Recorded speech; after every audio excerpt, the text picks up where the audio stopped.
बहुप्रतीक्षित फिल्म है, जीवनी चलचित्र है श्री आर.एन. सिंह जी की, और कह सकते हैं कि प्रेरणा स्रोत है।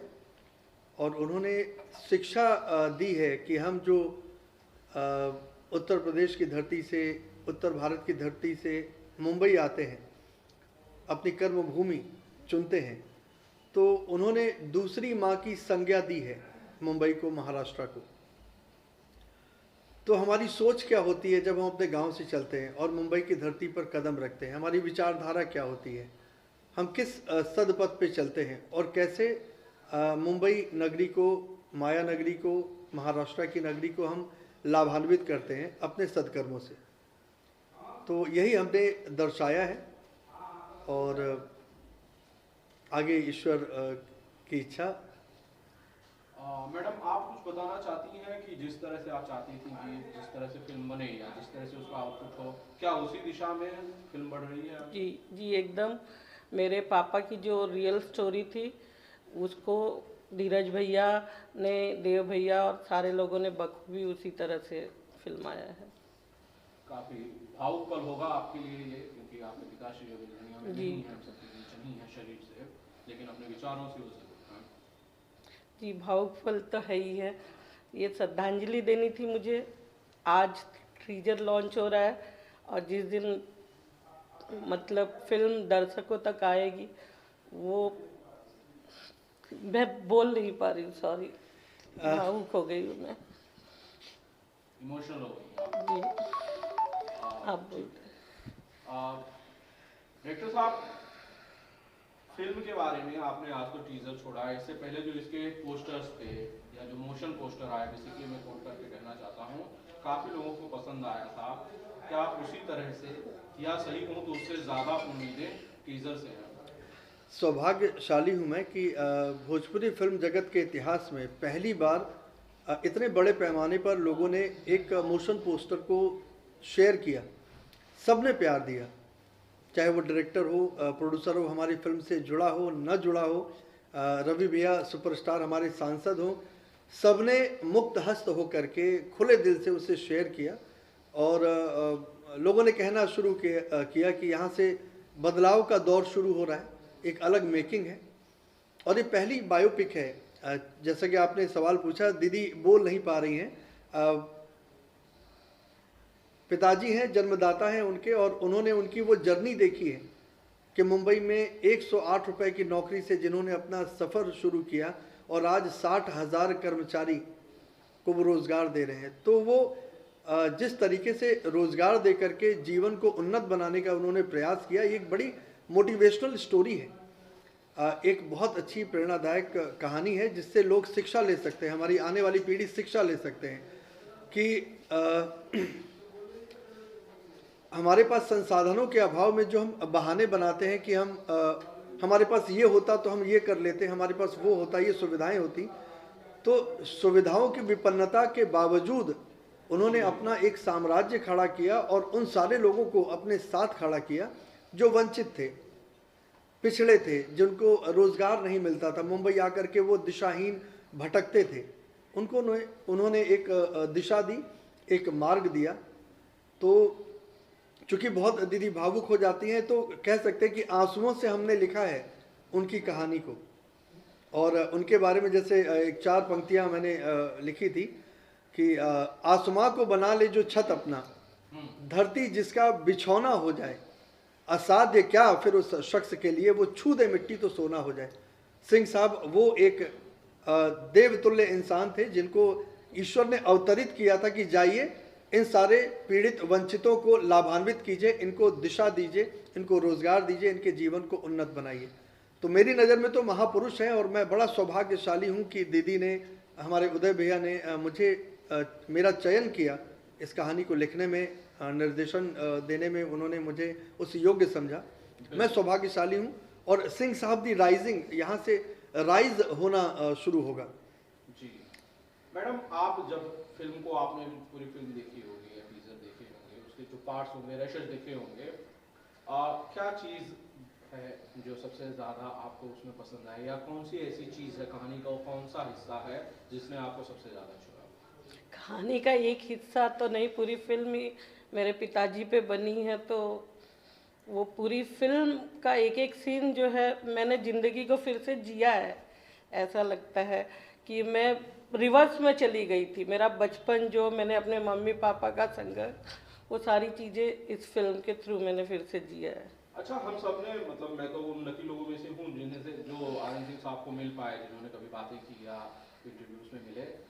ये सारी जो जिंदगी है उनकी वो लोगों के बीच है, लेकिन घर में बतौर ह्यूमन बीइंग, बतौर इंसान, बतौर एक पिता वो कैसे थे? उन्होंने लड़के और लड़कियों में कभी फ़र्क नहीं समझा था, ग्रेट। और वो जितना हक उन्होंने अपने बेटों के दिया है, वही आज मेरे को आज इतना काबिल बनाने में कहीं ना कहीं उन्हीं का हाथ है कि आज मैं उनके ऊपर एक मूवी बना रही हूँ। कहीं ना कहीं उन्होंने ही मुझे इस रूप में खड़ा किया कि मैं ये काम कर पाई हूँ। डायरेक्टर साहब, कई सारे पहलू रहे होंगे उनके जीवन के, एक से बढ़ के एक। उनमें से उन्हें फिल्म में पिरोना या उस पर्टिकुलर सीन को फिल्म में रखना काफी मुश्किल रहा होगा। कैसे आप लोगों ने ये किया? कई अनछुए पहलू रह गए, हम टच नहीं कर पाए। उनकी उनकी जो गाथा है इतनी विस्तृत है, इतना विशाल है, फिल्म में पूरी नहीं कर पाएंगे, नहीं कर पाएंगे। उन्होंने लोक कल्याणकारी इतने काम किए हैं। जैसे उन्होंने, उनके गांव में स्कूल नहीं था, 14 किलोमीटर दूर बच्चे पढ़ने के लिए जाते थे, बालिकाएं जो हैं वो शिक्षा से वंचित रह जाती थी।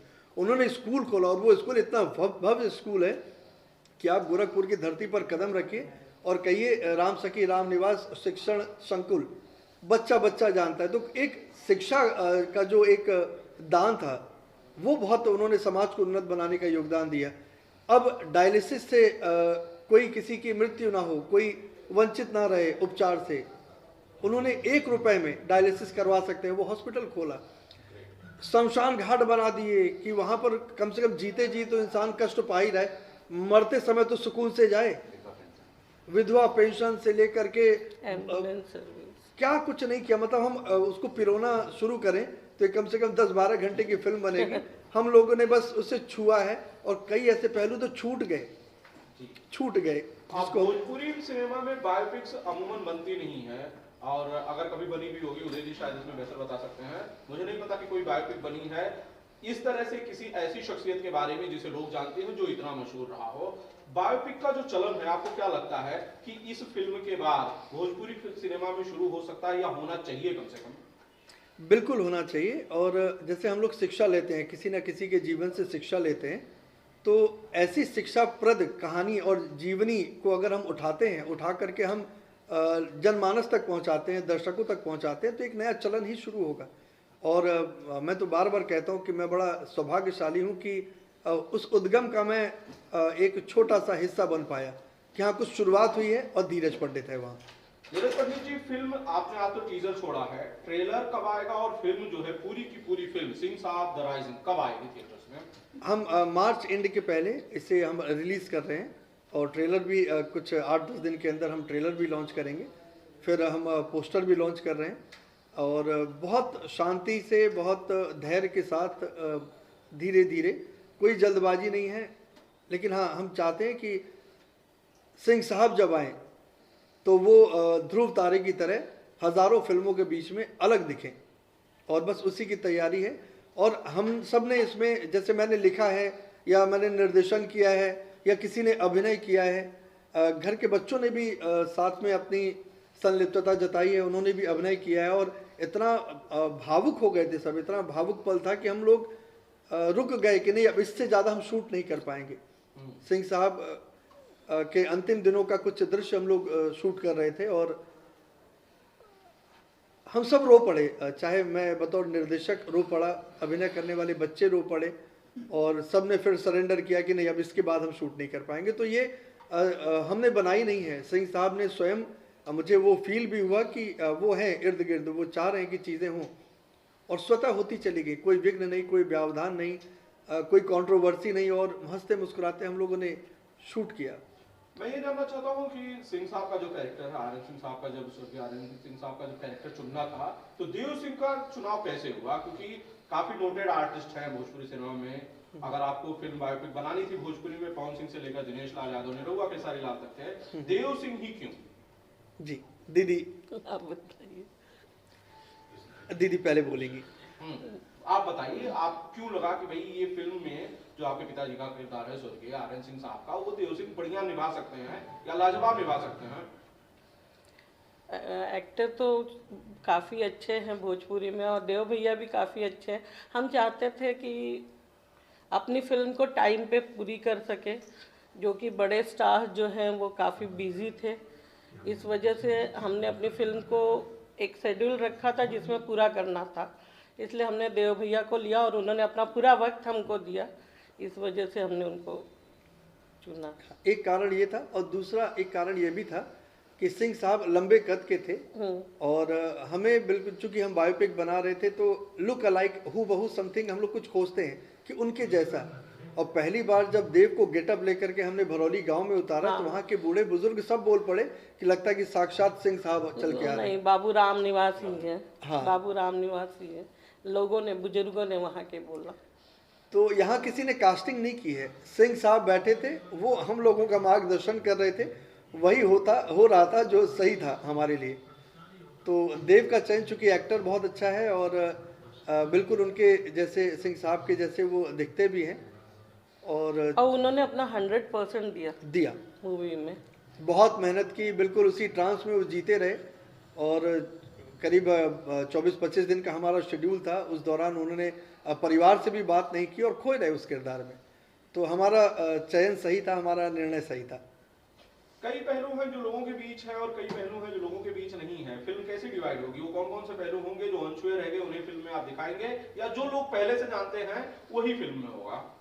चूँकि देखिए, एक टाइम ड्यूरेशन होता है, हम बायोपिक तो बना रहे हैं, लेकिन उसमें एंटरटेनमेंट भी ज़रूरी होता है कि लोग देखें क्यों।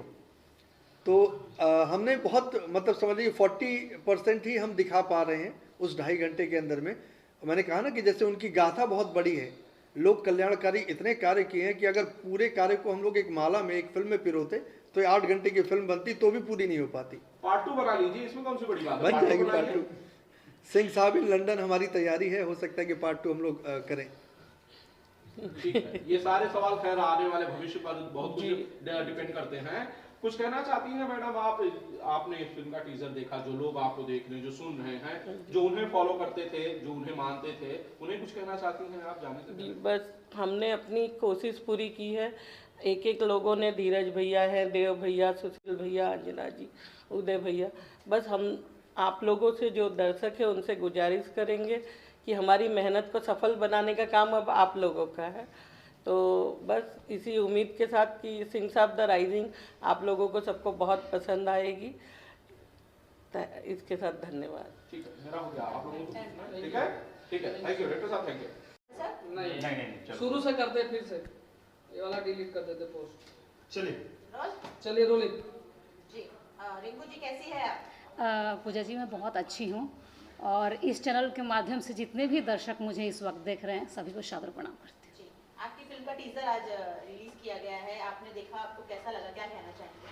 देखिए, टीज़र तो बहुत ही अच्छा है, और जब स्टोरी सुनी थी तब भी ये फिल्म मुझे बहुत ही अच्छी लगी थी।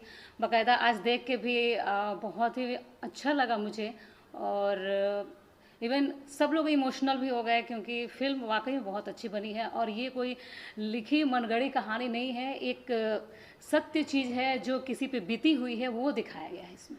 आपके किरदार के बारे में कुछ जानना चाहेंगे? जी, मैं सिंह साहब जी थे, उनके भाभी के कैरेक्टर की हूँ, और मेरे पति के जो कैरेक्टर है वो सुशील जी ने किया है, और देवर जो सिंह साहब हैं वो देव सिंह जी हैं। कैसा रहा शूटिंग का अनुभव, कैसा रहा? बहुत अच्छा रहा एक्सपीरियंस वहाँ पे, सब लोगों ने बहुत अच्छे से हम लोग शूट किए। हमारा जो प्रोड्यूसर साहिबा हैं वो भी बहुत ही अच्छी हैं, और किसी चीज़ की कमी नहीं होने दी, बड़ा मज़ा आया। फिल्म के बाकी कलाकारों के साथ कैसा रहा आपका? बहुत अच्छा रहा। देव जी के साथ तो पहले भी मैं 3-4 फिल्में कर चुकी हूँ, सुशील सर के साथ पहली फिल्म थी, और बहुत ही अच्छे एक्टर भी हैं और इंसान भी हैं, सभी लोग हैं। डायरेक्टर के साथ फर्स्ट टाइम मैं काम की, धीरज पंडित सर के साथ, तो बहुत अच्छा रहा अनुभव। वो भी बहुत अच्छे हैं, बहुत सरल हैं, और उदय सर भी बहुत अच्छे हैं। कोई मतलब वो नहीं है कि सेट पे हम लोग शूट कर रहे हैं, मतलब तनाव तो हो ही जाता है बहुत सारी चीज़ें, बट कोई ऐसा नहीं है कि कोई गुस्सा कर रहा है कि लेट आना है, या हालांकि ऐसा कुछ हुआ नहीं था वहाँ पे। बट बड़ा मज़ा आया काम करके, सब लोग बहुत अच्छे, एकदम कूल, पूरी यूनिट बहुत कूल थी। फिल्म में मैडम कोई ऐसा किस्सा है, कोई ऐसा कहानी है जो हमेशा आपको याद रहेगी? फिल्मों के अपने किस्से कहानियां होती हैं, पर्दे के पीछे बहुत कुछ चलता रहता है, हंसी मजाक मस्ती, कुछ शेयर करना चाहती हैं ऐसा कोई वाकया? यहाँ पे तो कुछ वैसा नहीं हुआ था, लेकिन बहुत अच्छा रहा शूट करके। एक मतलब रियल चीज़ें रियल जगह पे जाकर शूट करना, और सब लोग एक दूसरे के साथ मस्ती मजाक तो चल ही रहा था। और जो सिंह साहब थे, उनकी फैमिली, उनका परिवार, सब लोग वहाँ पे मौजूद थे। जो भी आते थे तो बोलते थे कि ये चाची हैं, ये हमारी चाची हैं, ये बड़ी माँ है, ये भाभी है। तो अपने उसी नाम से हम लोग को पुकारते थे, ठीक है। तो अभी तो सिंह साहब के जो बच्चे हैं, उनकी फैमिली है, वो सब हो सकता है कि मुझसे उम्र में ज़्यादा हैं, बट बोलते चाची आ गई। तो वो बहुत मतलब मज़े वाली बात थी। बीना पांडे जी थी माँ के कैरेक्टर में, तो वो लोग भी उनके जो बच्चे थे सिंह साहब को मम्मी करके ही बुलाते थे, तो बड़ा मज़ा आता था, अच्छा लगा, बहुत अच्छा।